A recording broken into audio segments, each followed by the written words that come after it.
مهدوی هستم و 38 سال سن دارم. 10 سال هست مشغول به فعالیت در امر کشت و کار گلخانه سبز صیفی هستم.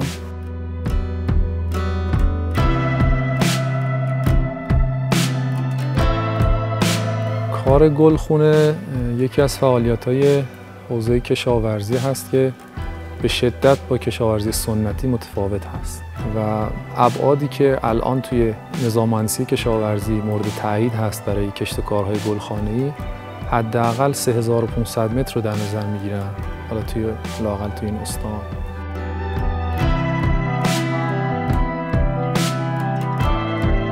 کشت و کار گلخونه فلفل دلمه یک فرایند یک ساله است. یعنی از زمانی که شما بذر خریداری میکنید تا این رو به نشا تبدیل میکنید، بعد توی زمین اون نشا رو میکارید و به محصول میرسید بعد از 3 ماه، تا زمانی که بوته ها رو دیگه از زمین خارج میکنید و دوباره کشت سال جدید رو آغاز میکنید، یک فرایند یک ساله اتفاق میفته. توناژ محصولات فلفل دلمه رنگی اگر بذرهای مناسب خوب هیبرید F1 استفاده بشه از شرکت‌های معتبر، بین 8 تن تو هر 1000 متر تا 15 تن متغیر هست. بستگی به شرایط گلخانه، مدیریت شما، وضعیت خاک، آب و خاک طبیعتاً میتونه تو این فاصله محصول رو تغییر بده. عموماً هم بار فلفل دلمه رنگی درب گلخونه فروخته میشه و توی این چند سالی که ما فعالیت کردیم که مشکلی برای بحث فروش محصول نداشتیم.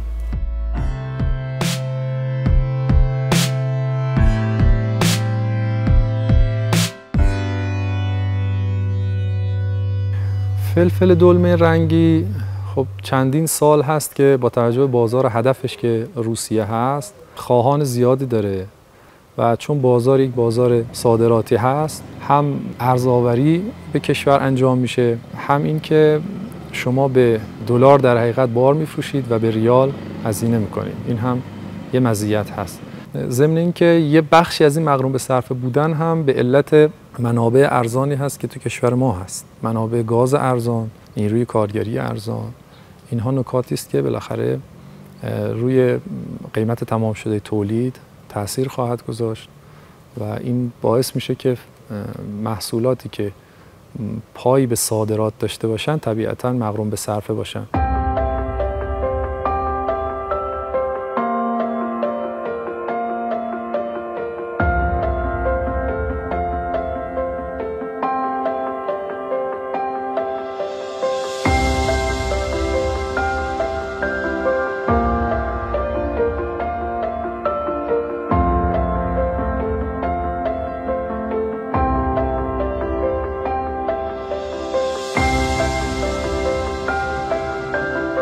یکی این که شاید همه اول به ذهنشون برسه این کار کردن با گل و گیاه و بالاخره این همین رنگ سبزی که شما هر روز میبینید، اینها تو آرامش روحی و روانی انسان خیلی تاثیر داره. دومین مزیتش که علت اصلی حضور منم اینجاست، اون رزق و روزی حلالی هست که از این مسیر کشاورزی انسان به دست میاره. کارگرهای گلخونه که عموماً با حالا مثل همطوری که تو کل کشور ما رایج هست، عموماً کارگرهای ساده با حداقل حقوق اداره کار میکنن.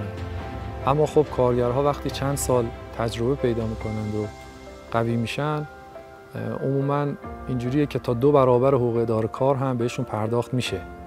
به طور نرمال اگر یک کسی با دانش فنی کار گلخونه رو انجام بده، مسائل رو فنی پیش ببره، به ازای هر 1000 متری امسال سال 1402 که من خدمت شما هستم، بایستی تقریباً چیز هولوش 300 تا 500 میلیون تومان به ازای هر 1000 متر سود خالص این کار باشه توی فلفل دلمه رنگی.